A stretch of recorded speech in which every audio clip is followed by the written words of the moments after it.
चलिए आज बात करते हैं दुनिया की सबसे भूताहा मानी जाने वाली चीज की। एक ऐसी कहानी जो इंटरनेट के किसी कोने से शुरू हुई और सीधे हॉलीवुड तक पहुंच गई।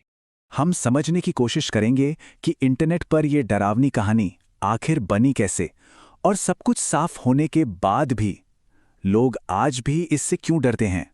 सोचिए, जब कोई भूत की कहानी वायरल हो जाए तो क्या होता है। ये सवाल हमें एक मामूली सी ऑनलाइन नीलामी से उठाकर एक हॉलीवुड ब्लॉकबस्टर और फिर लास वेगस के एक म्यूजियम तक ले जाएगा, और इस सफर में सच और झूठ के बीच का फर्क मिट सा जाता है। तो चलिए सबसे पहले उस कहानी को ही जान लेते हैं जो दुनिया को सुनाई गई। आखिर ये है क्या दुनिया की सबसे भूताहा चीज? कहानी की शुरुआत होती है एक बुरी आत्मा से।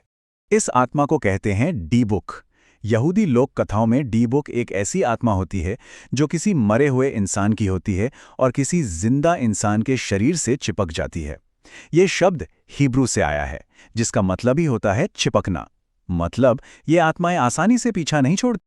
तो कहानी ये है कि हॉलोकॉस्ट से बची एक महिला ने स्पेन से एक छोटा सा वाइन कैबिनेट खरीदा और उसके अंदर एक डी-बुक को कैद कर दिया।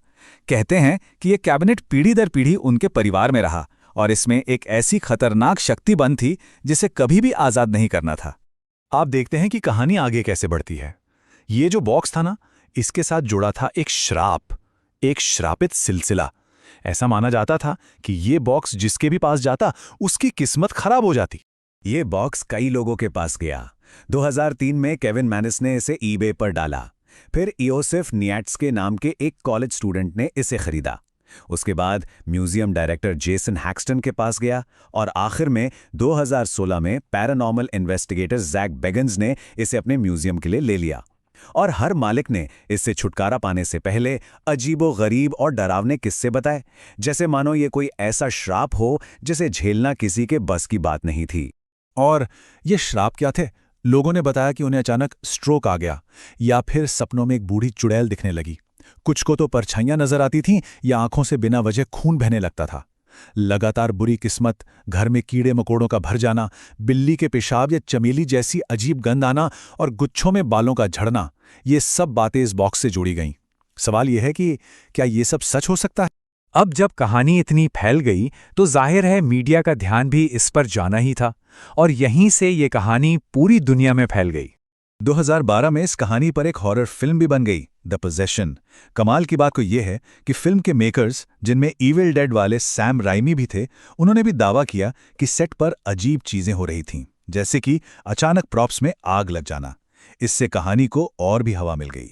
इसके बाद तो ये बॉक्स पैरानॉर्मल टीवी शोज का स्टार बन गया, खासकर जैक बेगन्स के शो डेडली पोजेशंस पर।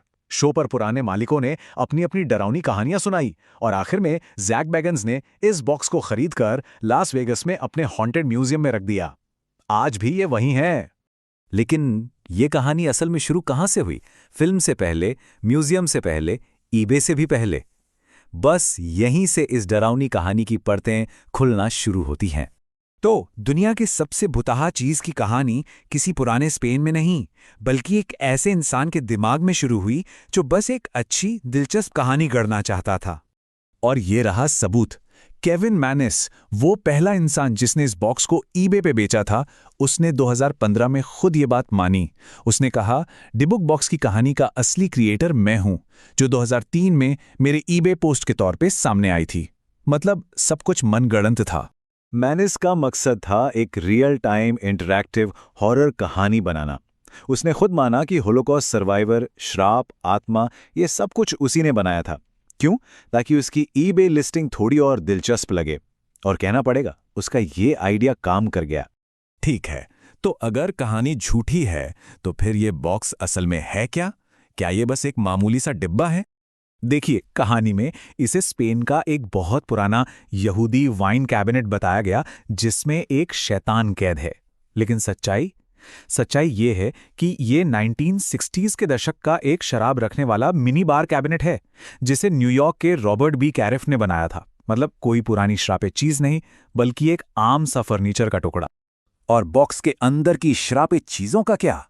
ईबे पर बताया गया कि उसमें 2 पुराने सिक्के हैं, इंसानी बालों के 2 गुच्छे, एक ग्रेनाइट की मूर्ति, सूखी गुलाब की कली और एक सोने का वाइन कप है। असल में वो बस 2 सिक्के थे, दोस्तों के कटे हुए बाल, एक पत्थर जिसे मैनेस ने खुद तराशा था, एक सूखा हुआ फूल और एक छोटा सा प्याला। कहानी में दम डालने के लिए इकट्ठा किया गया बस कुछ सामान। अब सबसे हैरान करने वाली बात, बनाने वाले ने खुद मान लिया कि कहानी झूठी है, लेकिन फिर भी डिबुक बॉक्स का मिथक आज भी जिंदा है और बढ़ता ही जा रहा है। इससे पता चलता है कि एक अच्छी कहानी कितनी ताकतवर हो सकती है। केविन मैनेस के कबूलेनामे के बावजूद जैक बैगन्स आज भी यही मानते हैं कि बॉक्स सच में श्रापित है। वो अपने म्यूजियम में आने वाले लोगों के नए नए अनुभवों का हवाला देते हैं। जाहिर है, हॉन्टेड म्यूजियम के मालिक के लिए ये कहानी और इससे जुड़ा विश्वास बहुत कीमती है। इसे सुधारने का मतलब होगा अपने बिजनेस को नुकसान पहुंचाना। ये मिथक इतना मजबूत है कि ये अपने आप को नई घटनाओं से भी जोड़ लेता है, जैसे रैपर पोस्ट मेलोन का श्राप। हुआ ये कि पोस्ट मेलोन ने जैक बैगन्स को छुआ, जो उस वक्त बॉक्स को छू रहे थे। इसके कुछ हफ्तों बाद रैपर के प्राइवेट प्लेन को इमरजेंसी लैंडिंग करनी पड़ी। फिर वो एक कार एक्सीडेंट में शामिल हुए और चोरों ने उनके एक पुराने घर में सेंध लगा दी। सब कुछ इस बॉक्स से जोड़ दिया गया। और आज लास वेगस के उस म्यूजियम में इस मनगढ़ंत भूतहा चीज को देखने के लिए एक जनरल एडमिशन टिकट की कीमत है $54।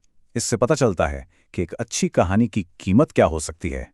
तो सवाल ये उठता है कि अगर कोई कहानी इतनी दिलचस्प हो तो क्या इस बात से फर्क पड़ता है कि वो सच्ची है या नहीं? डिबुक बॉक्स तो यही साबित करता है कि एक अच्छी कहानी की अपनी एक जिंदगी होती है और वो कभी-कभी सच्चाई से भी ज्यादा ताकतवर हो जाती है। शायद हम सब कहानियों पर यकीन करना चाहते हैं, भले ही वो सच ना हो।